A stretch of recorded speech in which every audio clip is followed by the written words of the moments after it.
Hello, I'm Brittany Rizzo, and welcome to My Only Friends. On today's episode, you will finally get to meet the person I mention a lot on the show, Jake Dupree. Jake Dupree is a non-binary international burlesque performer, fitness host and instructor, and one of my best friends. Our conversation was eye-opening and hilarious. This episode makes me feel just like Rachel Green in the one where Ross hugs Rachel. Monica tells Rachel she'll be moving in with Chandler, and when Rachel comes to terms with it actually happening, she realizes it's the end of an era, which is how I feel now that Jake has moved out. Living with Jake was the best time I ever had. Getting to come home to dance parties and laughing hysterically every day really helped my mental health. They have such a positive impact and influence in my life. The way Jake woke up every day motivated and living as their most authentic self inspired me to do the same. It also reminds me of the one with Rachel's sister, because Jake is the Reese to my Jen. Please enjoy my conversation with Jake Dupree.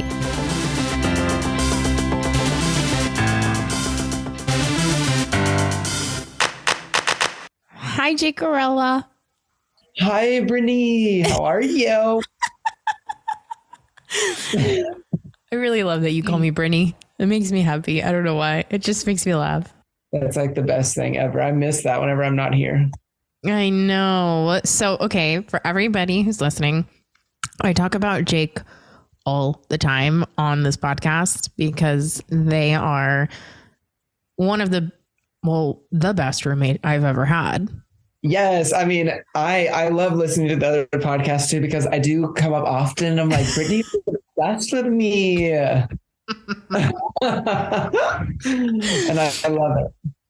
Oh my gosh. So we became friends. You were a client and then we just became really good friends. You were my first client when I worked at the spray tan salon. And it was like, well, we were just kind of in each other's lives from then on. And we just like bonded over all things Taylor Swift and pop culture. And yeah, it was just funny. I remember the first day I met you, you were maybe like shadowing that day or something. And I was just sitting there in my thong, like getting spray tan, and Brittany sitting in the corner watching me get sprayed. And I was just like, just talking away. It was hilarious. But also it's like completely appropriate because you see me in a thong all the time now. So but I feel like, I remember being like, oh, the first time I met Jake, they were naked. And then I was like, but that's how everybody kind of meets you.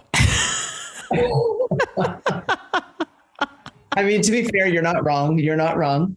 And I mean, there's no better way to break the ice with someone than to be like almost completely naked in front of them and be like, thank you for watching me. Appreciate it. Absolutely. And it's like, I think too, working in that, in the salons that I have and like, whether it be like sugaring or spray tanning, I see a lot of people in their most vulnerable state. And it's like, you really get to know a person in those 20 minutes sometimes.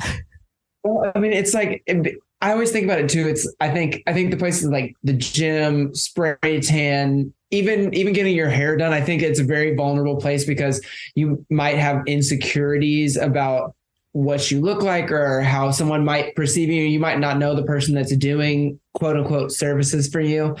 And you're like, I don't know. It's a very vulnerable place to be there and to like want to expose yourself to somebody. And I think that it really can either like break you or like really make you close. And I think it made us very close. Oh, absolutely. I saw you. I always say, I'm like, I saw you more than I was seeing like some of my friends that I had been friends with for years. I would see you almost every week. Mm-hmm. It was amazing.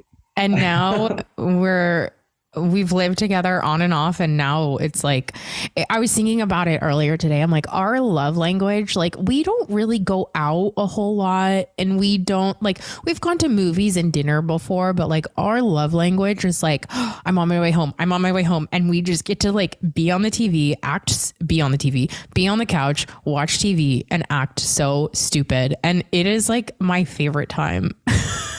My favorite. It's like, I think it's hilarious because I will partake in an edible, and Brittany, I feel like through osmosis of me being elevated in that place, she then becomes elevated in that place too, just by like being goofy next to you. So I love it. Yeah, I feel like I absolutely understood the term like catch a vibe from being around you because I'm like, am I high right now? I mean, I just have a good time, and it's like we both. You crack me up because you'll say some really really funny things about really stupid people on TV, and I'm like, I'm thinking it, but I didn't say it. But you'll say it, and I'll just like fall over. I know. Living with you has definitely, I mean, my mental health gets better when I live with you because I think I see how you just live your life so authentically you. And it gave me the permission to do that as well, of owning who I am in my body and owning how I feel and voicing my needs and just enjoying life. And like, I see how unbelievably dedicated you are to what you do.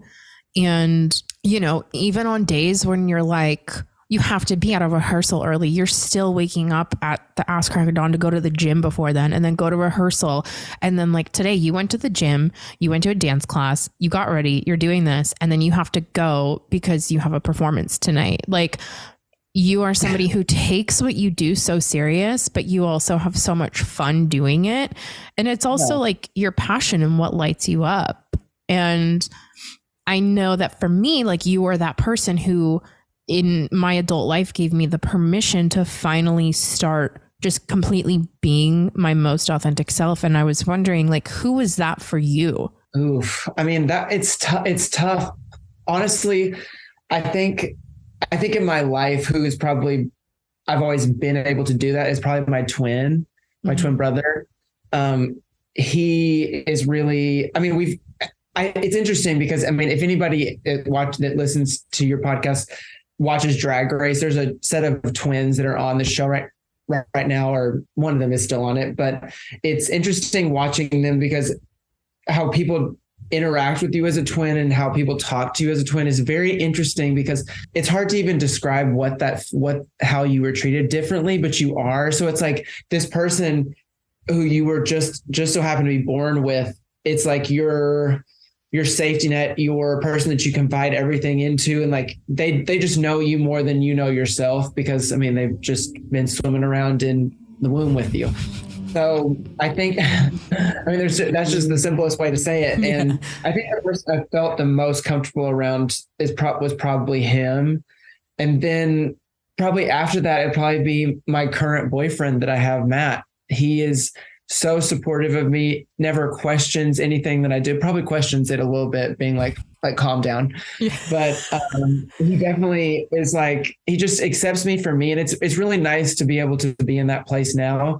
But over the past few years, especially since I've been doing what I'm doing now, it's very like, it's up to me to kind of have my own back a little bit, which can be a great thing, but it also can be a lonely thing at times because it's like, sometimes you want to rely on somebody or turn to somebody and be like, I need your help in this. But I'm also a person that sometimes like, I don't necessarily like to say what I'm feeling if it's like in a bad way, because I don't want someone to think I'm complaining or, you know, ungrateful or not being humble in the moment, you know, whatever that is. I don't know where that really comes from, but I've kind of always been that way where it's like, I hold it all in because I know it will be okay. And I know everything will be okay. And I think that for me, I've had to learn how to let go of that too. Right. Yeah, I understand that. And I think a lot of being in this industry that we are in is a lot of being your own cheerleader and having your own back. And like you said, it could get very lonely and it gets exhausting at some points when you're like, I just want somebody else to be like, Brittany, it's all going to be okay. Like, you've got this, you're good, but you have to talk to yourself in that way sometimes. And that goes for any industry, really. I've confided in you like a lot about some of the things that I'll get frustrated with, or if I'm tired or feeling whatever. And it's nice to just be able to just say it and not feel judged or anything like that. I appreciate that a lot. That's like been such a good thing getting to live with you. It's been very much that. So thank you. Yeah. And well, yeah, of course. And I feel the same gratitude towards you in the sense of like, we can have really honest conversations about what is going on with our lives, and we're good sounding boards for each other, because I think we're both morally on the same track. And this has been, you know, just a complete, like, not to get all like safe space. Like this, you know, our apartment and like living here has just been, we have so much fucking fun too. But it feels easy. And that's a nice feeling. Yeah. I have another very good friend that I lived with for a long time, Jorgen, and she and I really had that space, and it felt like it didn't feel like you have to try to be anything else but yourself. And that's such a great feeling to have, because sometimes it's like in living situations, it's like, oh, this is rough. Like, got to get through it. Absolutely. And it's so funny because when you left for London the first time, everybody was like, you're not excited to live alone? And I was like, no, I love coming home and seeing Jake and being like, what are we ordering for dinner? What are we watching tonight? And like, just like laughing. And like, it's so nice when you're at work all day and you're kind of policing your feelings and yourself. And then you come home and then you can just like bitch it out and get it off your chest and move on. And it's so nice to have that, because I have had roommates before where I'm like, oh my God, I can't wait till they go on vacation. I could be alone for like 2 weeks. But with you, I'm like, you're leaving again? Oh, yes. So I want you to tell people what it is that you do, because it's unlike anything I've ever seen. And like, look, I've been to drag shows, and a lot of people have been to drag shows. What you do is not the typical drag performance. Even though you're performing with other drag queens, I look at you as like this. I mean, you have this quality about you when you're on stage that is like effervescent. Like you just kind of have this incredible spark to you. And I remember the first time I saw you perform, I was like, there is no place on earth this person needs to be but on a stage. Wow. Well, thank you. I mean, so I am a burlesque performer and dancer. I don't know. I try to incorporate everything in my life that I've learned. Like, I grew up as a gymnast, competed for years and years and years in Arkansas. And then I got into dance in college whenever I went there. And my mom was a dancer, so it's just kind of been in my body, like how even in gymnastics, I would get in trouble for how I would move through things instead of like sticking things and then moving on. I wanted to kind of like link it all together. And then when I got into dance, it was sort of like this puzzle piece that I just didn't realize was missing. And there it was. And I was like, okay, this is exactly, and I just felt so, it was the one thing that like lit me up, like really, really, it spoke to me. I felt so invigorated by it. I just was like in love with dance. And so I really went on this like crash course to learn as much technique as I could, because no ballet training, no jazz, no anything. And so my 4 years of college, I really focused on that. And then like coming out of college, moving into New York City, like I was always just a big burlesque fan. And I was dating a guy at the time in college. He lived in New York. I went to college in Savannah, Georgia, and he took me to a burlesque show in New York City at Duane Park. And it's this place I want to perform there so bad, because it's the first like live burlesque show I ever went to. And I remember walking away from that being like, this is everything I would ever want to be. But I just never saw anybody do it the way that I would want to do it. So it just always like in the back of my mind a little bit. And I started doing a lot of musical theater stuff and dancing a lot and working that way. And then I started teaching fitness, which was this like other kind of cool thing that kind of helped me come into my own. And then I got a job when I moved to LA, working for Cosmo magazine, and I was a unicorn, and I would like go to festivals and interview the cover girls on the cover of Cosmo and like just do all kinds of crazy kind of Billy on the street, except gayer, if you can imagine that. I think that really opened me up to like this. I'd always been into burlesque, been into drag, been into that, but I just never had like the freedom or the freedom within myself to want to express that. So that job for Cosmo, I had to be in this kind of like drag space because it was a job and it was an excuse to do it. So it was like, yeah, I have to do this because it's a part of work. Like, I'm going to New York every 6 weeks for a year to shoot these videos for Cosmo. So it's like, I have to get makeup and I have to get my nails done and I have to get these outfits made and stuff. So it was really fun to get to explore that. But then what I realized is that's such a huge part of me. It's something it was like combining every aspect of every part of every random shit that I had ever done.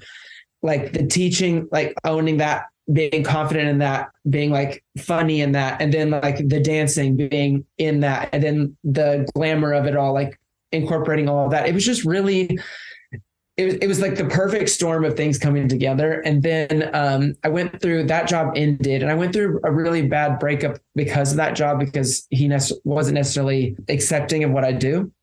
And then I started going to therapy because I needed some help, and because I was in a place that kind of scared me a little bit for myself. And she's the one that was like, you need to do something that like scares you, or something that you would like just kind of shock your system back into life. And so I got sent this amateur drag competition at Revolver. It's here in West Hollywood. And a friend of mine sent it to me, and he was like, you should do this. And I was like, I don't know. And then I talked to my therapist about it, and she was like, you're doing it. And I was like, okay, we're doing it. And then it was 10 weeks. And I kind of do what I do now, and how I kind of like sell myself now is like this androgynous kind of masculine body, but like feminine movement. It's just like this incredibly interesting androgynous, non-binary, glamorous amalgamation, I guess. And I ended up winning that whole competition, and that sort of changed everything for me, because I got connected with the burlesque dancer who had based a number in like one of the weeks off one of her numbers. And she's the one that emailed me and was like, you should audition for this Dita Von T show. And then I did. 2 weeks after I won, I auditioned for that. And then I ended up getting to do her giant martini glass act, which is probably one of the most formative things for me in terms of even wanting to pursue burlesque, was that number. And just to actually learn it from her was just wild. And then since then it was like, it's been almost 5.5 years of going all over the place, and, getting to headline shows in Berlin and Paris and London. And it's just, there's things that have happened that I just didn't even think it was possible, to be honest. I had dreamt it, but I just thought it was my delusional brain being like, oh yeah, this is going to happen eventually, not actually thinking that would happen. Right. And that's amazing. And I think sometimes we have to be delusional. You should be delusional if you're in this industry, because stranger things have happened at the end of the day to people who, aren't necessarily as driven and talented, but it's like they have this mindset of like, I don't care, I'm getting it done, and they do it. I have definitely seen too, I didn't know you before all the success. And I think I've seen how many shows you do, and seeing you at Kinky Boots at the Hollywood Bowl. I mean, I was bawling like a mom. Like I was like, that's my baby. Like, because I saw how much you went through in the rehearsal process and how hard you work, and like to see it pay off to, it couldn't happen to a better person. And I wanted to ask for the people listening. I feel like there's a lot of listeners who they know what non-binary means in general terms, or there's a lot of listeners who aren't very understanding of it. And so I wanted to ask you, like, what does being non-binary mean to you? Well, for me, it's like this, I always say it's like this beautiful in-between land between masculine and feminine, where it's like, you don't necessarily have to embody either. You get to embody everything and be free.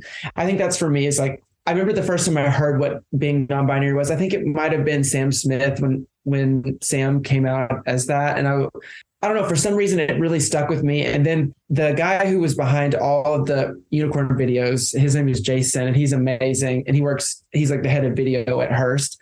And he's the one that he randomly said to me one day, he was like, I think you're going to come out as non-binary. And I was like, no, that's not me. And then it was during the pandemic. I just, you just have time to sit with yourself. And I was like, I had talked to my friend Jorgen about it, and she and we had discussed it. And I was like, I don't know if I'm ready to like fully step into that space. And then just during the pandemic, I was like, you know what? I preach about being free and being happy and being like going for what you want. And I was like, and I just need to be honest with myself and admit that this is who I actually am. And I think what's interesting now is that a lot of people just don't understand it because it fits into this kind of like in between. And I think that especially a lot in American culture, it's very like, you're this, you're that. I have the stamp on you and I know how to define you, and that's it. And what I'm saying is like, as a non-binary person, I'm like, I don't have to follow by those rules. I don't have to necessarily correspond with the rules that go with quote unquote being a boy or being a girl.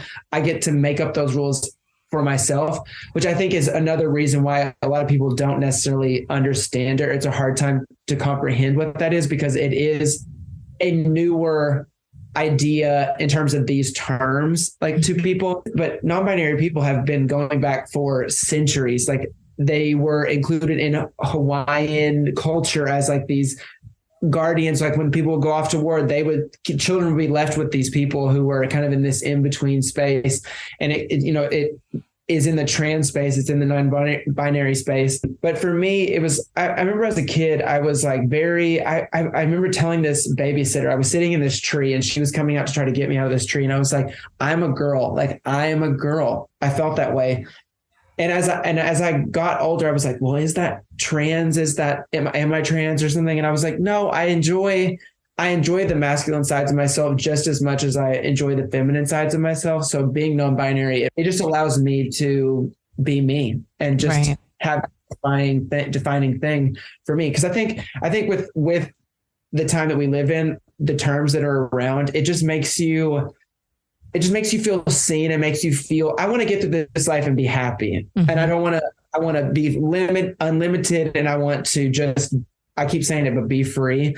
So for me, hearing those terms and identifying that way, it just allows me to feel comfortable in my skin and just be like, I get to do whatever I want. And that's great. Right. And I love that. And it's, I think too, I didn't know anybody who is non-binary before you. And I also didn't even think about it truly because I wasn't around it. And I think that is something I have learned in the past, 3-4 years alone. It's like your friendship circle should be incredibly diverse. And you should be, I don't want to say should, but you would benefit from having a very diverse circle of friends. And I look at all my friends, and my closest friends are people of color or people of the LGBTQ plus community.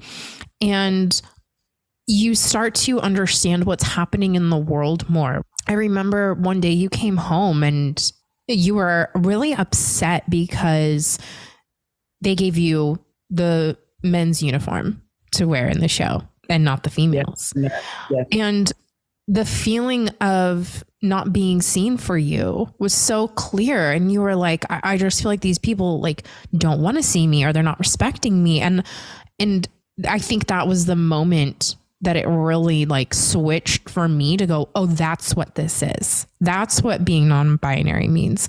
And I think once you are around it and you see it happening is when you go, okay, people need to just learn how to say they, them, like respect people's pronouns, fuck off if you can't. You know what I mean? We called P. Diddy Puff Daddy and Papa Diddy Pop for like, he switched his name 20 times. Like we can learn how to say they, them. And I always compare it to him, like, if it is hard for you to understand, like using the correct pronouns, just say somebody's name. Just be like, Where's Jake? Jake is over there. You don't have to say he, she, they, if that is hard for you to comprehend. I mean, the thing I always think about too, I'm like, if a person left their wallet at a bar and the people that worked at that bar would be like, oh, who left their wallet? And they said, oh, they're coming to pick it up later. That's one person. They are coming to pick it up later. So it's like that to me. I'm like, the whole argument about, well, that doesn't grammatically make sense. I'm like, grammar did not come out of the earth and was like, this is how it is. It's like someone made that up. So it's like the rules can change. And there's a way, the grammatical structure of it is not different, just to say they instead of he or she. So right. And you have corrected me too before. I was on the phone with my family and you were like, they. And you walked away and I was like, they. And like, you weren't mad. You weren't upset because it's like, look, all we can ask people to do is accept it and try. Like, just don't be a dick about it and just try to do better. And like, it's still something I'll be having a conversation and I'll switch from he to them. And I'm like on autocorrect while I'm, speaking. Well, but it's not because I'm not like, I don't respect it. It's because I truly am like, we're all relearning things. And I think people feel threatened when they're told that they're doing something wrong, they get on the defense first instead of being open to learning something new. Yeah. And I think it's also about how I guess, there's that argument that's like, I shouldn't have the one to teach somebody, or it's like, that's not my responsibility. But it also, I want it to be like an accepting, open place where it's like, I don't think that anyone who is saying he to me, it's just like, they just don't know. So it's like, hey, this is what it is. Like, make it more of a welcoming thing, because I think the second that people go on the defense about stuff, it's like, oof, like no one really wants to be corrected, or it just puts people in an automatically like a defensive place. But if you're just like, it's just this, like, just make it, kind of like, and then if it continues, then be like, okay, I told you, let's try this, Right. It's hard. And it's like, I give people the grace because I want people to give me grace with who I am. So that's how I approach it. Yeah. Is there a person or character that you channel when you're on stage? Oh, 10,000%. It's Michelle Pfeiffer as Catwoman in Batman Returns. Like, that's it. Like, in my head, I am her. I'm on a mission to steal some shit. And I'm like, I'm diving, dodging all the laser beams, like that's just for me is like what I'm doing. It's like, I just channel her in my head. I'm like, you can't tell me I'm not her when I'm on stage. I love that, especially because you have that move where you go like the little swing with your arm. Yes. Yeah. I call it the throw lasso. Yeah. Yeah, that totally checks out. And when you were younger, was there a character on television or a show that you watched that made you go like, oh, wait, I'm super interested in this, or like, wait, I want to be that? Yeah. So I think for me, there's been several things. There was the Pink Power Ranger, Amy Jo Johnson. Amy Jo Johnson, baby. Jo Johnson, baby. And also I have to give a shout out to Susie Q, the movie, if you've not seen that. Okay, that movie scared the shit out of me when I was little. Why? Because she's a ghost. Oh, well, yeah. I was so afraid of dying in a car accident after I saw that movie. Yeah, but I just was mesmerized by her because she was tumbling and stuff in her as like Power Ranger or whatever. So I was just always like wanted to be her, like always. And then there was also Jessica Rabbit. I remember I watched Who's From Roger Rabbit at my grandmother's house, and I remember seeing Jessica Rabbit in like her red sparkly gown and that whole like, I mean, she's a drag queen. Like if you really think about it, she's queen. Yeah. And I was like, I love her. Like I wanted to be her. And then also, I was just about to say somebody else, but Marilyn Monroe, duh. Like Marilyn Monroe. I remember seeing The Diamonds Are a Girl's Best Friend when I was that number when I was a kid. And I just thought that she was the most glamorous thing I'd ever seen. And I was like, that's who I want to be. And also I want to give honorable mention to Stacy from the Babysitter's Club movie. Okay. I don't know if you ever saw. Did I ever see it? I forget the name of the main girl, but she would like tuck her. Well, when she tucked her shirt into her underwear and pulled it over. Do you know how many times I did that and thought I was the coolest tomboy ever?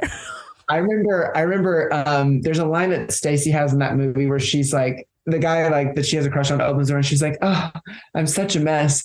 And I remember I walked to a friend of mine, her house, and her brother answered the door. And I was like, oh, I'm such a mess. As like a 4-year-old or like 5 or 6-year-old, like very young, like very too young to even like know what was happening, but was just drama always. Oh my gosh. Or is in that movie too, when she passes out in the forest and they need to get her like a muffin or something. Yes, she has diabetes. Yes. Oh my gosh. Wow. I want to watch that movie. I haven't watched it in so long. I love that movie. Watch that. Get home early tonight so we can watch it. Years. I haven't watched that movie in years. And I just like it. That was such a formative thing. I think for me, it's always like, it's either like a group of girls that are like, or women that are just really supportive of each other, or it's like these hypersexualized women that use their sexuality to get what they want. That for me has always been my like, who I'm always responding to, because there's just never been like a queer person or a gay person that I really looked up to growing up in terms of like a pop culture reference. I mean, there's like Elton John, and I'm such a huge fan. There's David Bowie, who's in this queer space. It's amazing, but it's like I never really felt like I saw myself on TV outside of these women. Right. Speaking of old movies that I hadn't seen in a very long time, you chose Chicago as like your go-to and something that really inspires you a lot. And like, I haven't watched it since I was probably 11. And when I did watch it the first time, I was obsessed with the soundtrack, but I didn't know what the hell what was going on. I was just like, ooh, pretty dresses and songs and pretty girls and blah, blah, blah. And then watching it now, I was like, oh, this is so crazy. And I was like really affected by it. And then I think that's why I love doing this podcast too, is because you watch things that you either haven't watched in a really long time.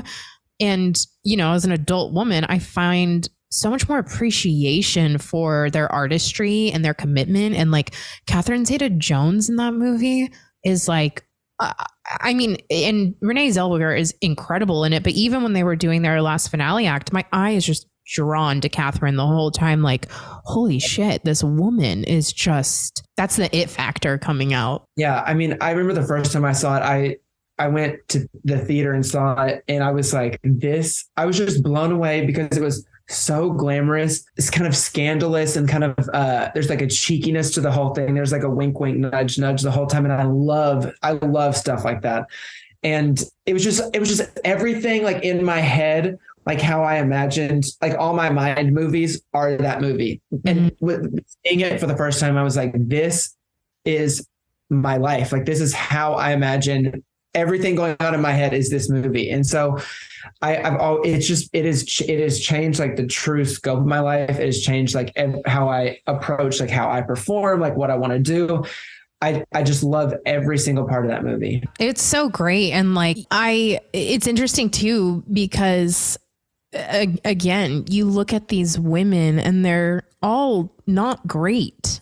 Like, they're characters, like they're murderers, but they play such a good part where you're just like, you're rooting for them regardless of how awful they are and like how self-centered and neurotic and crazy these women are. You're rooting for them to murderers. do They're murderers.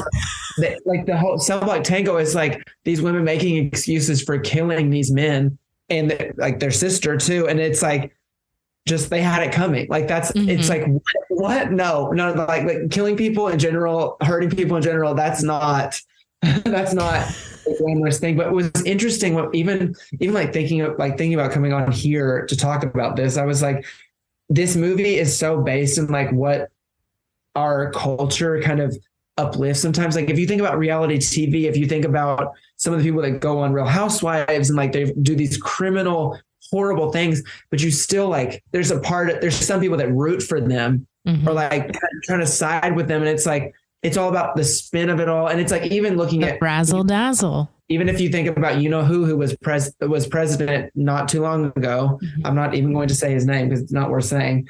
It's like that is, it's all that. It's like the spin of it, they're like selling it, the being like, I do these terrible things and you're still going to vote for me. And it's like, in what world is that okay? But for some reason, it's just, that's sort of where our culture kind of lies. And even if you look at too, like Dahmer or any of these true crime documentaries, we all are like fascinated by these like kind of horrible people. Yeah. You and I talk a lot about those where it's like, why are we, I don't know. That's just so Yikers Island. And I mean, speaking of reality television, I notoriously never watched any reality television until I lived with you. Like, I think I watched like The Real World when I was little and like, on MTV and like Next and stuff like that. But now you have me obsessed with Beverly Hills Housewives, obsessed with Summer and Winter House. Like Paige DeSorbo has suddenly become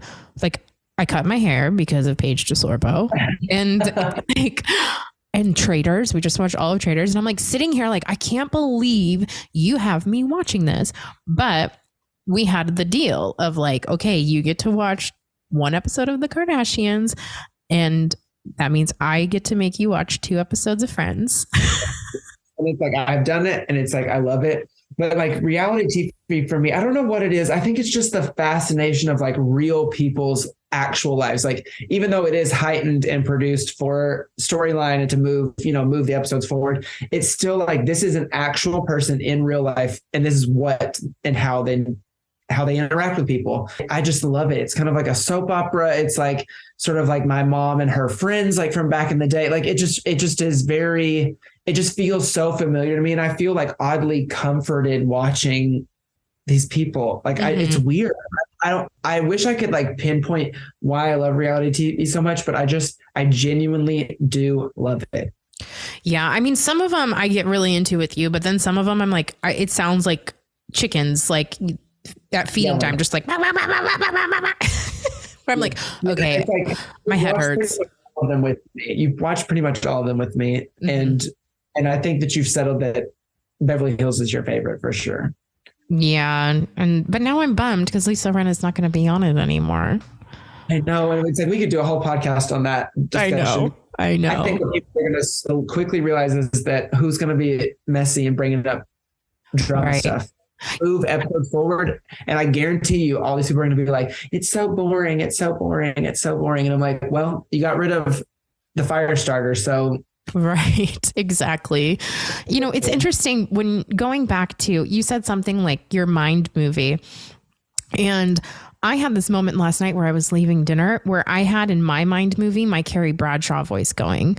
Like when I was like, as I was leaving the dinner, I thought to myself, like, because I have gotten to this point where sometimes things aren't that exciting, or like life seems a little mundane, or you have a little bit of depression going on, and you have to make everything around you pretty and glamorize it. And just kind of, I have to pretend that I'm in my own little rom-com sometimes in order for me to have a good time, because I'm so in my own head. I have to literally somehow get out of myself and just pretend maybe I'm in my Sex and the City episode. And I was shocked that you didn't pick Sex and the City for your show. I mean, I really almost did, because it's probably the most formative TV show for me in my life.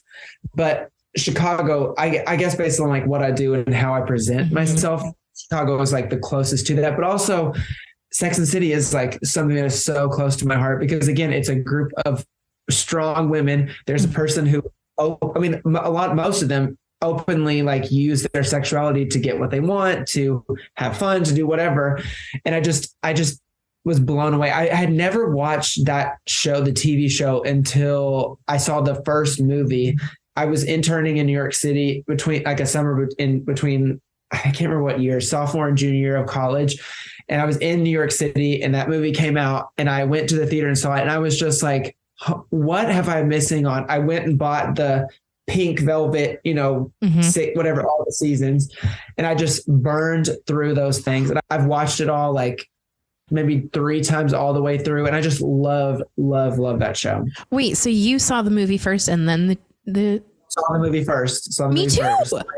I hate to admit that, because it's like, but also when I was growing up, people in my hometown did not have HBO. Like we got MTV when I was in high school. Like it was just our cable provider. Like they just didn't have that. And so I just never saw, I knew what Sex and the City was, and I had seen like the sketches on Saturday Night Live, and I knew everything about them, but I just had never seen the show. And then the movie changed everything. And I was blown away again, because it was glamour, it's drama, it's heart, it's sadness. It's just, it's perfect. It's a perfect TV show. It did be more diverse. Like if you look back, there are some very problematic things, including the way that they treating trans women on the show. And like, there's some questionable things. It was just a different time. And I know that that's not an excuse for things, but we know much better now, so we can do better now. Right. And like I was saying to you when I was watching Chicago, so diverse for being in 2002. If you look at that, there's so many different ethnicities represented. There's like, it's just beautiful. It's such a natural thing. It's not like this forced thing, which you both felt about. And just like that, there were some like forced characteristics of the show where it's like, you don't have to force it. Just let it be and let it play out the way it is, like in real life. Like you're not making a point to be like, we're checklisting all these things off. It's like, that's not how you handle like diversity or inclusion. Yeah, I think and just like that did some overcorrecting because they knew that they kind of screwed up in the past and they missed some marks in the past, and now it's kind of like, well, we got to make sure we check all these boxes, and it's like, well, let's also just like, you know, we don't want this big flashy thing. We just want, you know, someone to be just be, and like it's kind of like when I see movies like the one with Amy Schumer and Rebel Wilson, where it was like the only way that they start accepting their bodies that they're not a size 2 is because they get hit in the head. Like literally, that's the premise of the movie. And it's like, why can't we just have a rom-com with a size 14 and just have it not even be addressed? Like, why does it have to be that she got hit in the head to accept her body? Like, even if you think about Sex and the City and the cultural impact it had on women and women in TV that are represented on TV, you see 4 different women that are like unabashedly themselves, like good, bad, ugly, horrible, great. And then you see, and just like that. And I personally did love, if you watch the first episode and the last episode, you're going to get 2 great episodes in between.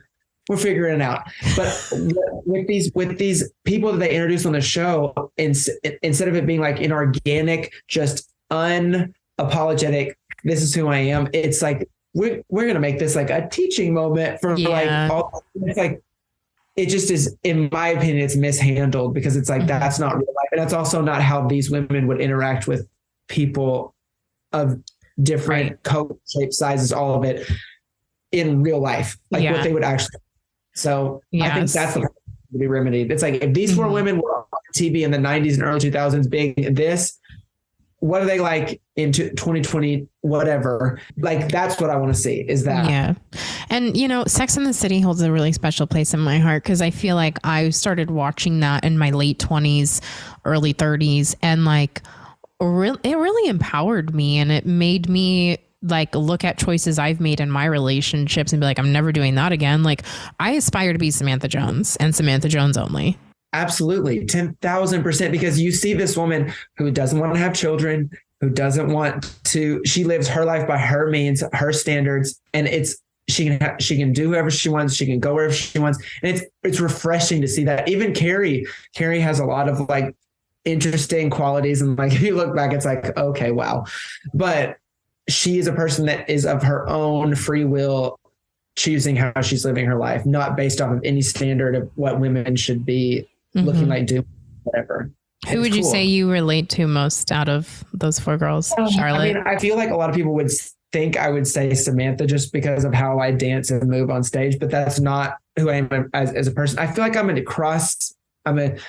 in between Carrie and Charlotte. And I know that a lot of people don't want to admit they're Charlotte, but there is a part of me that's still this like Southern belle type thing where I'm like, I want to be married. I want to have, you know, like a quote unquote, like normal-ish life. So it's like, and I like her too, because Charlotte is also like, there's a dichotomy to her where it's like, she is really like proper, but then there's also this other part of her that's like really not.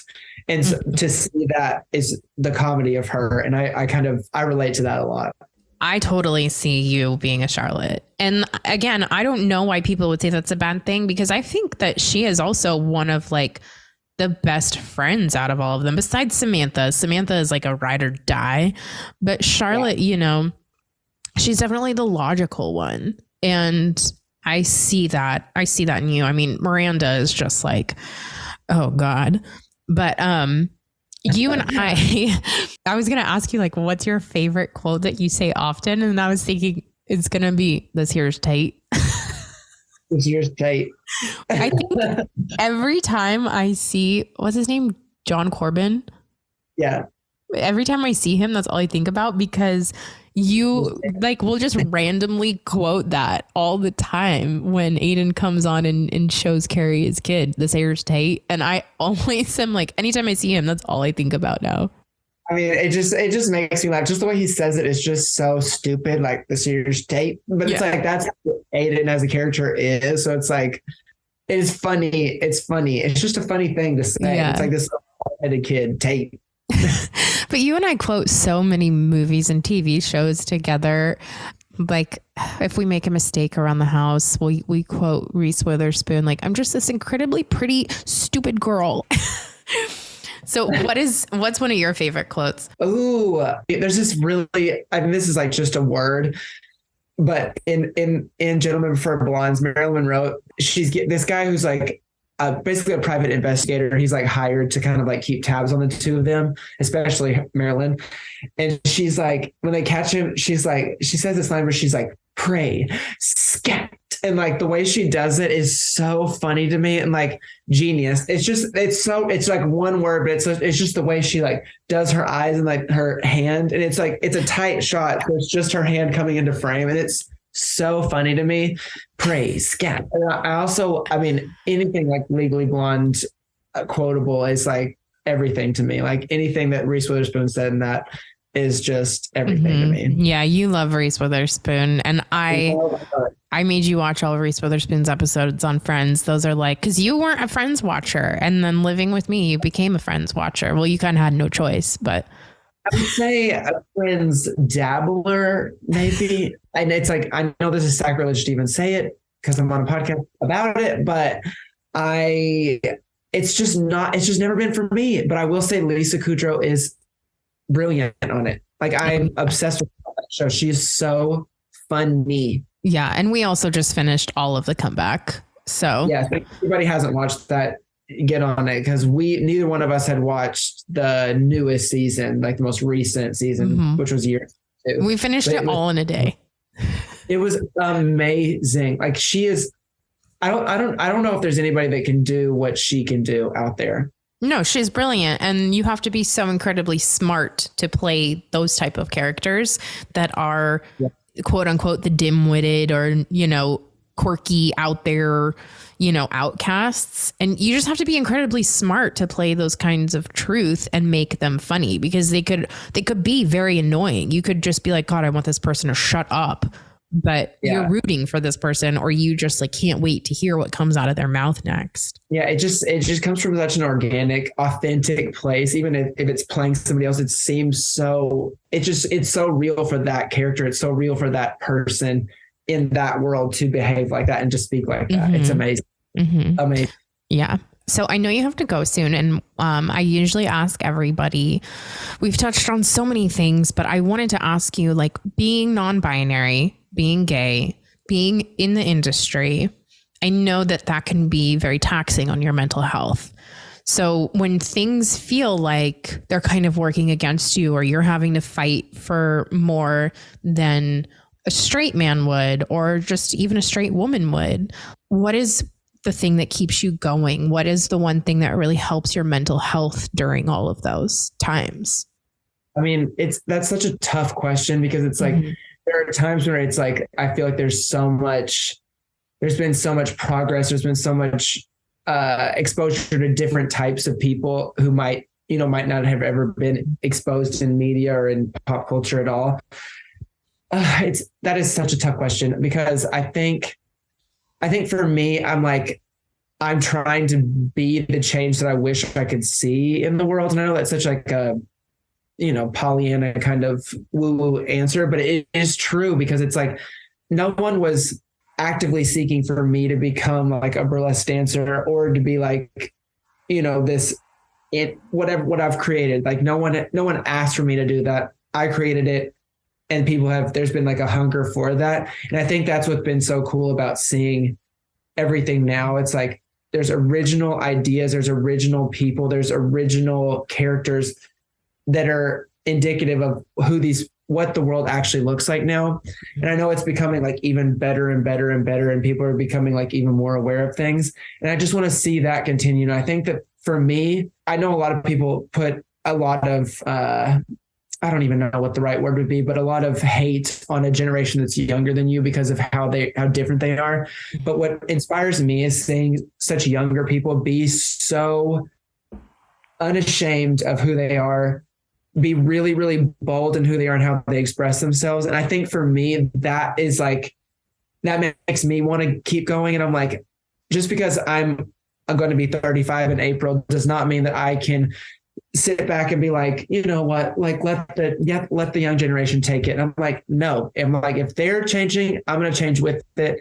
I want to be right there in the mix, like knowing as much as I can, seeing as much as I can. Mm-hmm. And I think that for me, I'm just like, I want to be the change that I wish to see in the world. And so if I can keep going and being myself, who knows what somebody else could come down the path that I've paved. Because it's like, there's been so many people in front of me that, you know, that didn't even get to see my age because of the AIDS epidemic. And it's like, I think that I feel very lucky to be the age that I am and to see the change that's going on so much in the industry now. But obviously there's lots more to go. There's lots more stuff to come. And it's like, this is only the beginning. This is not even like the pinnacle of exposure or representation. I'm very excited for that. So I think that's what keeps me going, is the possibility of it being just normal to be a little different or express yourself a little different. Like, I think that's what's been coming so cool, is that.